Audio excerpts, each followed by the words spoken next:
Ora, bem-vindos à segunda parte do livro História da Literatura Portuguesa. Tínhamos ficado, portanto, no final do século XIX e no princípio do século XX, e agora vamos entrar no século XX, portanto, com os princípios do século XX, onde surgiu o grupo da Renascença Portuguesa, em torno da revista A Águia, e ao redor da qual se integrava um movimento conhecido como saudosismo, nostálgico e subjetivo, e cujo máximo representante era o poeta Teixeira de Pascoas. No entanto, o grande poeta dos começos do século é o bem conhecido Fernando Pessoa. No entanto, o grande poeta dos começos do século portanto, como disse Fernando Pessoa, que não atingiu um grande sucesso em vida, mas que depois da sua morte tem passado a ser considerado, a par de Camões, como o melhor poeta português de todos os tempos.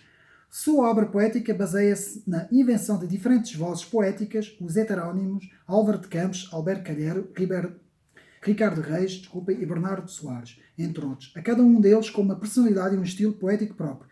Outros poetas desta época que compartilhou páginas com pessoas na revista modernista Orfeu foi Mário de Sá Carneiro, poeta que se suicidou em Paris em 1916. Também José Régio sobressai como poeta e dramaturgo.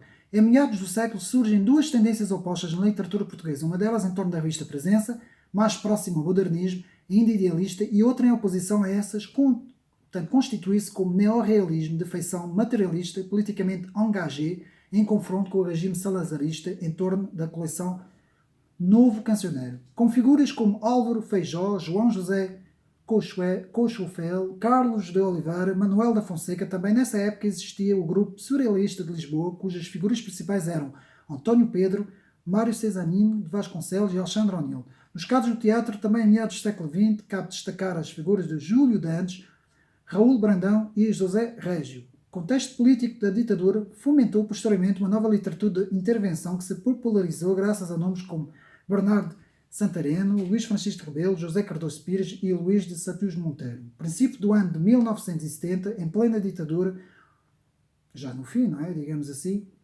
publicaram-se uma série de obras em prosa e em versos de Maria Isabel Barreno, Maria Teresa Horta e Maria Velho da Costa, que publicaram uma grande polémica devido ao seu conteúdo erótico e feminista. Suas publicações foram proibidas e só puderam reprimir-se depois da queda da ditadura. Outra poetisa destacada nesta mesma época foi a bem conhecida Sofia de Mellebriner Andresen, autora de uma ampla obra poética. Nos últimos anos do século XX e começo do século XXI, a literatura portuguesa em prosa tem demonstrado uma grande vitalidade graças a escritores como António Lobo Antunes e, sobretudo, como o Prémio Nobel de Literatura José Saramago, autor de novelas como Ensaio sobre a Cegueira, O Evangelho segundo Jesus Cristo e A Caverna. Portanto, isto foi apenas um resumo muito rápido do que podemos imaginar estar aqui nesta obra que tenho aqui, que prefaz 1200 e tal páginas, em que nós podemos ver, apenas com exemplo, quando estudamos um autor, por exemplo, aqui no caso, na página 755, de Soares de Passos, eu vou tentar mostrar para nós termos aqui uma pequena ideia, digamos assim, para vermos. Portanto, temos a apresentação do nome do autor, a bibliografia e um resumo alargado da obra. Tudo isso em mais de...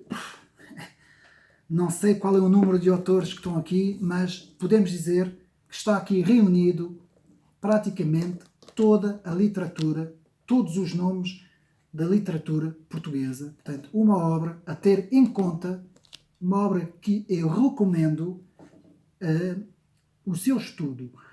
Aqui apenas algumas considerações.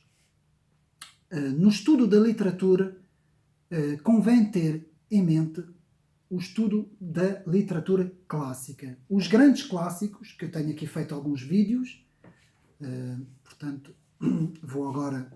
Portanto, já fiz o primeiro e o segundo, vou agora para o terceiro. É muito importante nós termos em conta o estudo da profundeza dos autores clássicos, entrarmos na história, na narrativa dos autores, mergulharmos no pensamento profundo dessas histórias e dos próprios autores, e podemos aqui ver uma diferença muito grande entre a literatura clássica e a literatura contemporânea. Uma crítica na literatura contemporânea pós-moderna é uma ênfase muito, muito grande interior da própria pessoa, ou seja, do ego. O que nós podemos ver na literatura pós-moderna é a valorização do ego, um tipo de um narcisismo e de um solipsismo muito enfatizado, que é isso que muitas vezes acontece na literatura pós-moderna.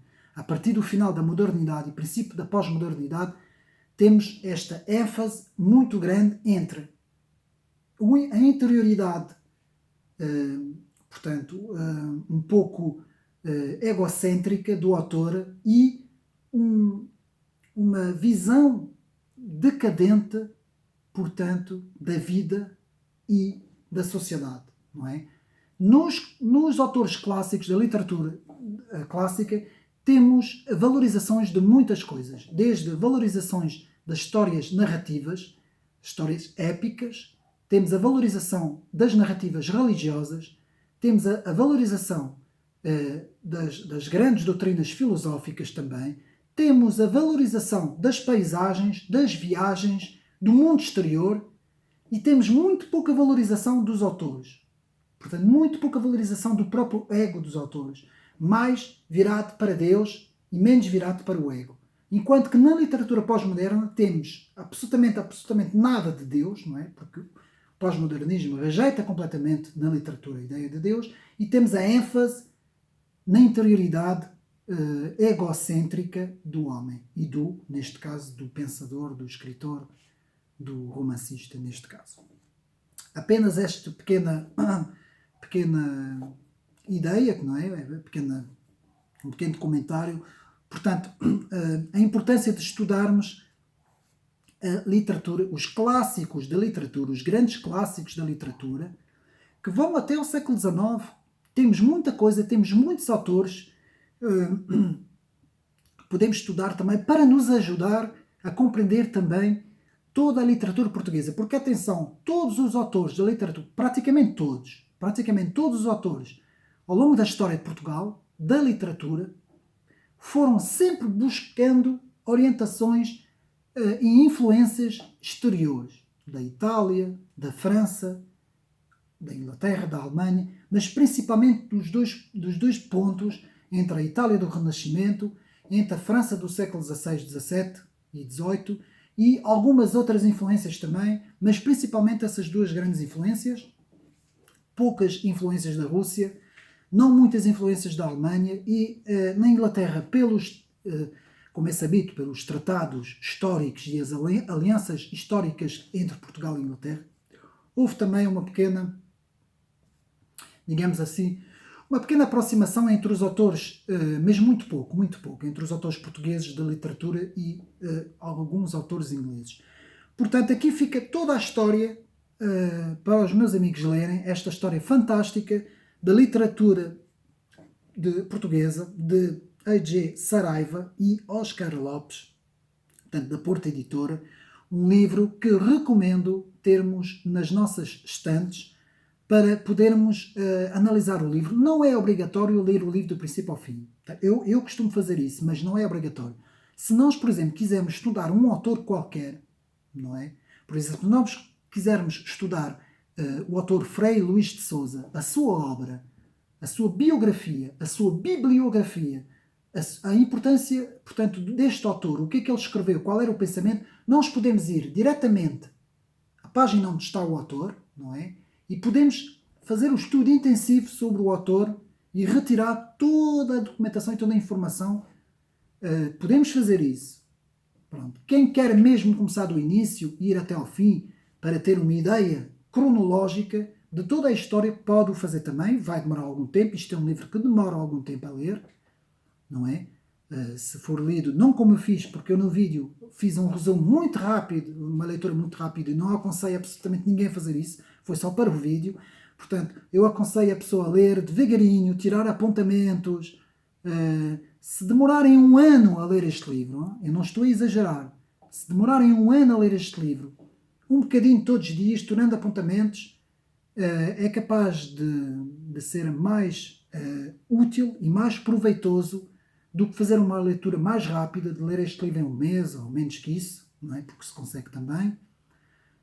Mas não vai ser tão proveitoso e não vamos reter toda a informação para termos uma noção bastante correta, bastante fidedigna da literatura portuguesa, de o que é que foi a história da literatura portuguesa, quem foram os vários escritores e autores da literatura portuguesa, a importância que eles tiveram em cada época histórica e qual foi o contributo que eles deram para Portugal e para o nosso país.